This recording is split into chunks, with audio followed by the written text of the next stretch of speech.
পাঠাবো এমন এক অসুর যার মাথা আলাদা, যার ঘর আলাদা, সম্রাট সিংহাসন।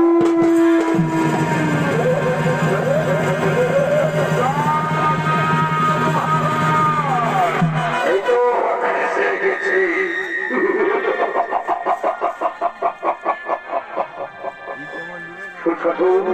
তুমি পারবে না, তুমি পারবে না, সরকার তুমি পারবে না, শাস্তি দিতে তুমি পারবে না। আমি পারবো না, আমি